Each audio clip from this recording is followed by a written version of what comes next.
מאות לקוחות שחוששים לגורל הזמנותיהם, קרוב ל4 מיליון שקלים חובות, בקשת פירוק מבית המשפט. מה יהיה על חברת ההזמנות רהיטים הפופולרית כל כך צ'יינה ביי? מאות מלקוחותיה שילמו ממיטב כספם, אבל לא קיבלו לא את הסחורה ולא את התמורה. נגיד עכשיו שלום לאורטל רביבו מבת ים. שלום משה. ספרי לנו קודם מה רכשת בצ'יינה ביי ומתי זה היה. אני ב-13 לאוקטובר 2016 רכשתי מיטת קומותיים לבנים שלי, ובהזמנה אמרו תוך 60 יום אנחנו אמורים לקבל את המיטה.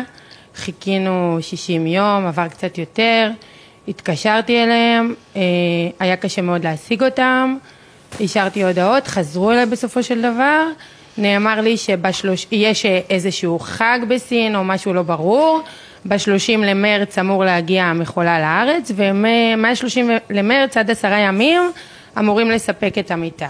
בשיחה גם נאמר שעקב העוגמת נפש הם יזכו אותי, הם ייתנו לי שובר בסך $100 או $200, לא זוכרת בדיוק.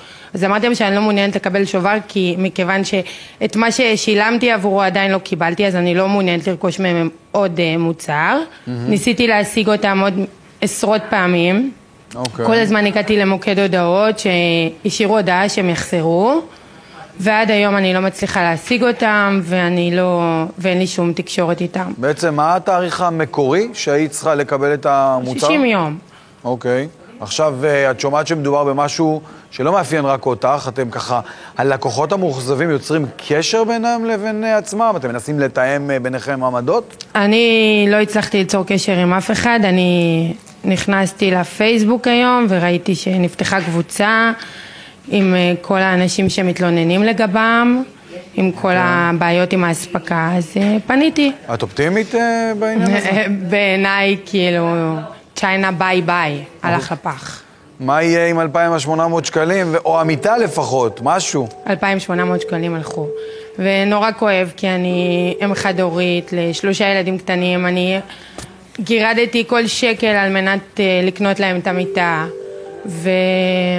ונורא מבאס, אני צריכה לרכוש להם מיטה ואני לא יודעת איך אני אעשה את זה בלי הכסף הזה. אוקיי, תגידי, ניסיתי לו לחשוב על תביעה משפטית, לתבוע את צ'יינה ביי? מה את אומרת?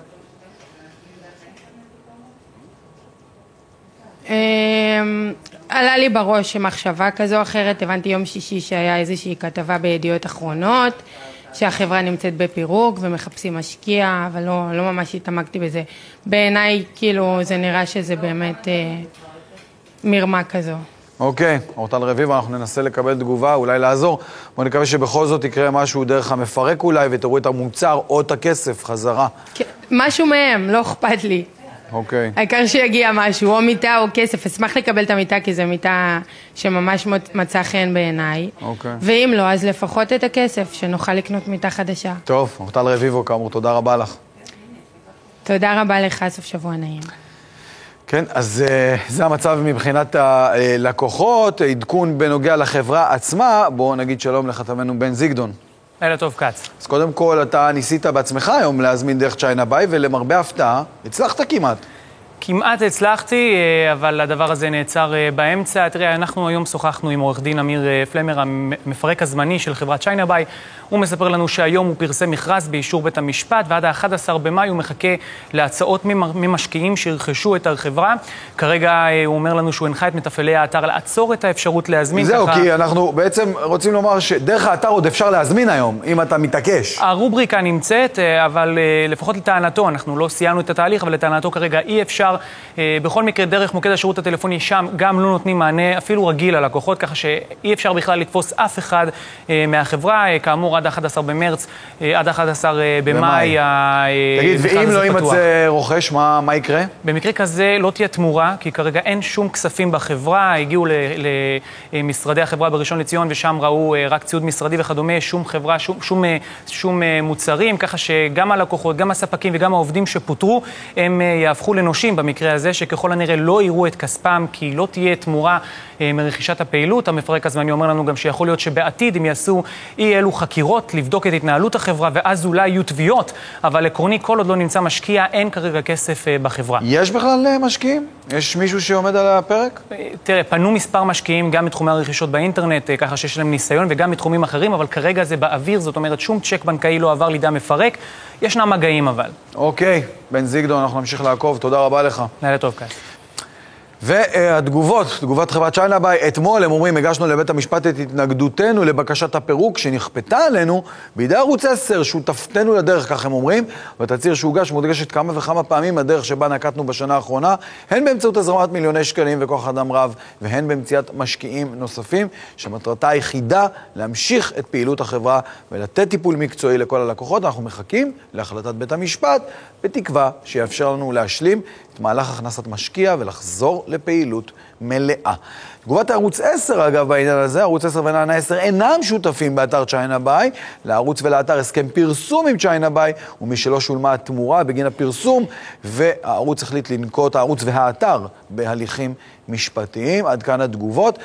פרשנים שלנו, למרות שהעולם המסחר המקוון הוא הפך להיות מאוד פופולרי ובטוח, עדיין מקרה כמו צ'יינה ביי, זה לא פעם ראשונה שחברה כזו קורסת, ומאות לקוחות נשארים בלי שום יכולת לעשות משהו. הם לא יראו את כספם. הם לא יראו את כספם אין שום מצב. אבל נשאלת פה שאלה מאוד מעניינת. בעצם היא מספרת שהיא העבירה כסף כבר באוקטובר 2016, כלומר בדיוק. לפני כחצי שנה. איפה הרואה חשבון של החברה הזאת? והכסף הזה, קנו איתו כנראה את המוצרים, או שלקחו אותו לכיסה. או שילמו עכשיו, אם לקחו את זה, המפרק יכול לחקור, תגיד, איפה הלך הכסף? למי הלך הכסף?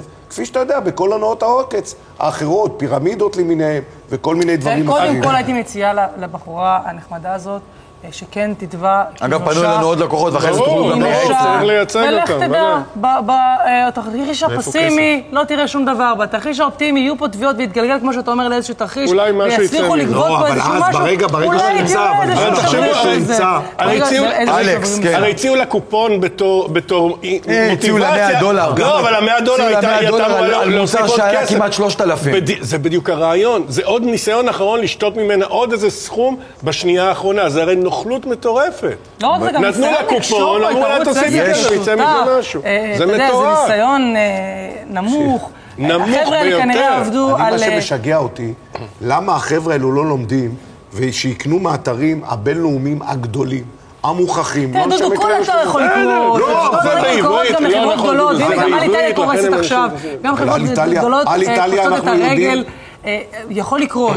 זה סיכון שאתה הרשתות קונה. הקמעונאיות הגדולות ביותר בארצות הברית בהליכי פשיטת רגל עכשיו. נכון. דודו, אין אף אחד חסין. אין חסין. שאלה מה עושים לקוחות במצב כזה שאין אבא ואימא לאותם אתרים. אין לך מה לעשות. בדיוק. אין לך מה לעשות. אבל זה, הרואי חשבון לא צריכים לאפשר לחברה לשתות... אני אומר לך דבר אחר.